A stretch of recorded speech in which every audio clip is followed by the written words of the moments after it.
ലോക ജലദിനത്തിൽ വൈക്കം സ്വദേശിയായ 9കാരി വേമ്പനാട്ടുകായൽ ഇരു കൈകളും ബന്ധിച്ച് നീന്തിക്കയറി ചരിത്ര നേട്ടം കൈവരിച്ചു. പുളിഞ്ചുവട പരുത്തിമുടി നെടുവേലി മടത്തിപ്പറമ്പിൽ വീട്ടിൽ സുമീഷ്, രാഖി ദമ്പതികളുടെ മകൾ വൈക്കം ലിസ്യൂസ് ഇംഗ്ലീഷ് സ്കൂളിലെ 4ാം ക്ലാസ് വിദ്യാർത്ഥിനിയായ എസ് സൂര്യഗായത്രിയാണ് ആലപ്പുഴ ജില്ലയിലെ ചേർത്തല കൂമ്പേൽ കരിയിൽ കടവ് മുതൽ കോട്ടയം ജില്ലയിലെ വൈക്കം ബീച്ച് വരെയുള്ള ദൈർഘ്യമേറിയ 11 കിലോമീറ്റർ ദൂരം ഇരു കൈകളും ബന്ധിച്ച് നീന്തിക്കടന്ന് ചരിത്ര നേട്ടം കൈവരിച്ചത്.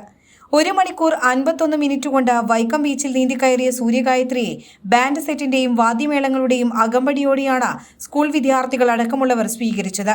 നഗരസഭാ ചെയർപേഴ്സൺ പ്രീത രാജേഷിന്റെ അധ്യക്ഷതയിൽ നടന്ന അനുമോദന സമ്മേളനം പുതുപ്പള്ളി MLA ചാണ്ടി ഉമ്മൻ ഉദ്ഘാടനം ചെയ്തു. ലോകത്ത് തന്നെ വിളങ്ങി നിൽക്കുവാൻ സാധിക്കട്ടെ.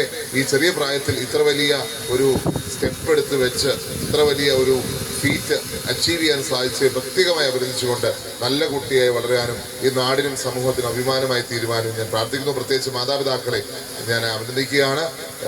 ഈ 9ാം വയസ്സിലും മകളെ സൂര്യഗായത്രിയെ ഈ ഒരു വലിയ ഒരു ദൗത്യത്തിന് തയ്യാറാക്കിയതിന് പ്രത്യേകമായ അഭിനന്ദനങ്ങൾ, എല്ലാവിധമായ ആശംസകൾ നേർന്നുകൊണ്ട് കൈകളുടെ ബന്ധനം CK ആശ MLA അഴിച്ചുമാറ്റി. കുട്ടികളെ പ്രോത്സാഹിപ്പിക്കുന്നതിന് അവരുടെ സ്കൂളും അധ്യാപകരും പൊതുസമൂഹവും എല്ലാം തയ്യാറാകുകയും അതിന് നമ്മളെല്ലാവരും പിന്തുണ കൊടുക്കുകയും ചെയ്യുന്ന സന്ദർഭമുണ്ടെങ്കിൽ ഇന്ന് നമ്മുടെ നാട്ടിലുണ്ടായിക്കൊണ്ടിരിക്കുന്ന പല പ്രശ്നങ്ങൾക്കും പ്രതിസന്ധികൾക്കും ഒരു പരിഹാരം കണ്ടെത്താനാകുമെന്ന് തന്നെയാണ് നമ്മളെല്ലാവരും പ്രതീക്ഷിക്കുന്നത്.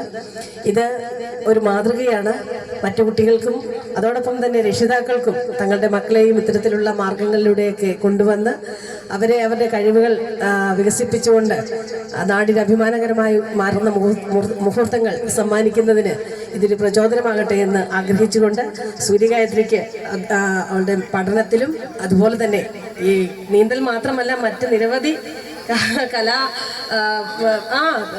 മറ്റ് പല കാര്യങ്ങളിലും കുട്ടി അവരുടെ പ്രാഗൽഭ്യം തെളിയിച്ചിട്ടുള്ളതാണ്. നഗരസഭാ councillor Bindu Shaji, Vaikom fire station officer KS Biju, Lisieux school principal Shiny Animon, Sivadas Narayanan, programme coordinator Shihab K Sainu, ജനപ്രതിനിധികൾ തുടങ്ങിയവർ പ്രസംഗിച്ചു. നീന്തൽ പരിശീലകൻ കൈനഗരി വില്യം പുരുഷോത്തമൻ, VM രാജേഷ് എന്നിവരുടെ ശിക്ഷണത്തിലായിരുന്നു ഇതിനായി 6 മാസത്തെ കഠിന പരിശീലനം പൂർത്തിയാക്കിയത്. പക്ഷെ എന്നാലും സാറ് വന്ന് നീന്തിക്കോ എന്ന് പറഞ്ഞു. അപ്പം എനിക്കൊരു ധൈര്യം കിട്ടി. ഞാൻ സാറിൻ്റെ കൂടെ നീന്തി. എത്ര നാളായി പരിശീലനം തുടങ്ങിയിട്ട്? ഞാൻ ഒരു 6 മാസമായി.